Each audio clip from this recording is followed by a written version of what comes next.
What's going on, y'all? This Pito back with another comic book review. Today we are finally getting to the Absolute Batman series. My nephew wanted me to do this. My nephew bought me the shirt for it. The Absolute Batman shirt is dope. I'll show y'all the back of it. Zai, what up? He's in the military. Y'all keep him in y'all prayers. He recommended me do this series. He also got me the merch for the series. So I'm gonna try to do it some justice for my guy Zai. I love you, bro. So in this issue of Absolute Batman issue 1, they were showing, they start off with Alfred returning to Gotham. But when Alfred is returning to Gotham, he's been in Singapore for like the last 5 years. And since he's been in Singapore, Gotham just went to hell. Like, he gets back and it's these people, the animal party that's kind of been taking over Gotham like crazy. And he's getting briefed on these people, and the animal party basically has lifted the murder rate to like 700%. Crazy. They even just recently burned down a daycare with like 32 people and kids in there, like crazy. And they was outside dancing while the daycare was getting burnt. And this let me know off the rip, this issue with Gotham, this Absolute issue is gonna be crazy because it's starting off already with some heavy craziness going on. So Maroni and Falcone are having a meeting with these party animals. And they like, look, y'all, we've been around here for 150 years plus. We've been organized. We've been doing our thing, but y'all getting too wild. Y'all doing too much. So we gonna need y'all to chill out and have respect for us. And the party animals are like, yeah, okay, we hear y'all. So the party animals start showing like all these different type of masks they have, and like all these iconic figures. But once they get to the end, it's the brothers and the people that work for Falcone and Maroni. And they like, what the fuck is going on? What the hell is going on? And they was like, well, y'all are next. So they end up killing Maroni and Falcone like off the bat. They already got them up out of there. So it's like they just showing how savage and how brutal the party animals are, which I kind of don't be liking that, but I understand it because it's kind of predictable. Like, you got to minimize one character to show how big another character is. But it's predictable, but I still understand the point of it. You feel me? So Jim Gordon is having a town hall meeting, and he's trying to explain to the people that he's trying to do his best, but the people is pissed because these party animals is running amok on the city, and there's nothing they could do to stop them. So they're like, yo, you incompetent as a mayor. You was cool as the police chief, but as a mayor, you are not able to stop these party animals. We need to figure something out. So while Gordon is telling them, talking to the people of the city, Alfred is on the roof scoping out the whole scene, and he's asking them like, yo, can I engage, because I see these party animals coming to crash this event with the mayor at this speech or whatever.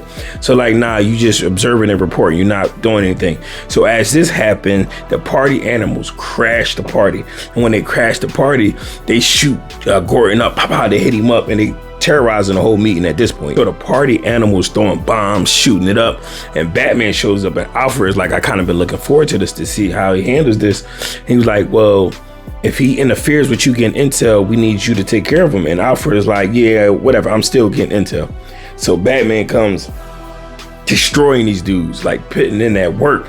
And this shows you how brutal, how strong, how quick Batman is in this series. And it's like, okay, I'm rocking with this because you get to see the violent version of Batman, which we always say he don't kill people, but I don't know about that. Batman is offing people in this series. So Batman is giving these dudes that work.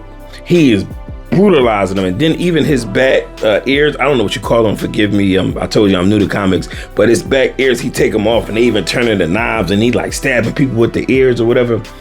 Then it's like he's destroying these dudes, but it's like on these steps to the town hall meeting.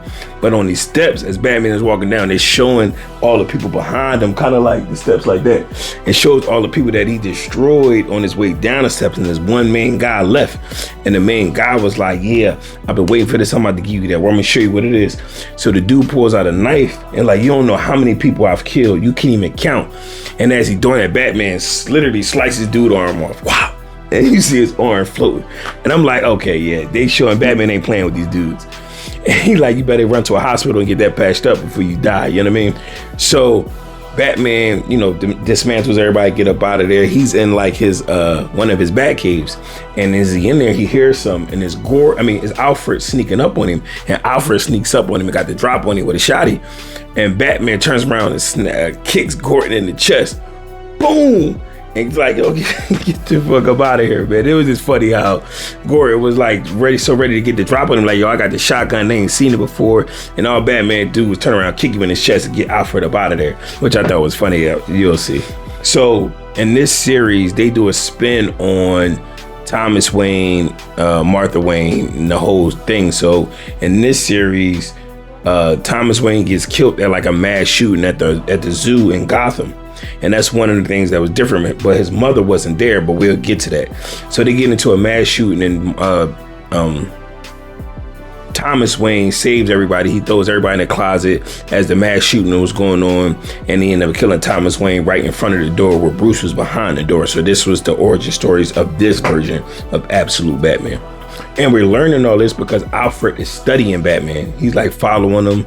He's watching him. He's paying attention. He's getting all the information on him, finding out what's making him tick, what's making him do the things that he's doing. So you start learning all the information. Alfred is narrating it through everything that he's watching, everything he's learning. So that's how we learning the origin stories behind this Batman, which was a good little twist besides the same typical shot in the alley Batman origin story, as we all know and got tired of hearing.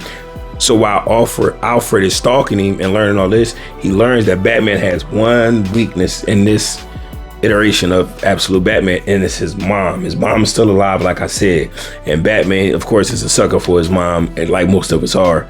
And that's the one weakness that Alfred finds out about this Absolute Batman. So once again, Alfred gets the drop on Batman. Again, pulls up with that same shotty and pulls it on Batman like, don't move. And Batman literally takes the gun from him and points it right back at Alfred. Alfred like, all right, you ain't gonna do you ain't no. As soon as he said that, Batman shoots him in the face with the shotgun. Blah! I'm like, oh, that is wild, bro. Shoot you right in the face. Boom. But you learned that Batman had made the shotgun non-lethal. And that's one thing that pissed Alfred off. Like, he took this my favorite gun is expensive, is rare, and turned it non-lethal. Like, damn, bro, why you do that to my gun? Not only that, Batman takes his bike too. So he takes his gun, dismantles it, turns it non-lethal, and takes his bike. So Alfred is pissed. So at the very end, they show who Alfred was hunting when he was in Singapore. Kind of find out he was hunting the Joker this whole time. Now in this iteration, Joker is the billionaire, which is wild. And the Joker doesn't like telling jokes or being told jokes. He never laughs. And that's why they call him the Joker, because he never.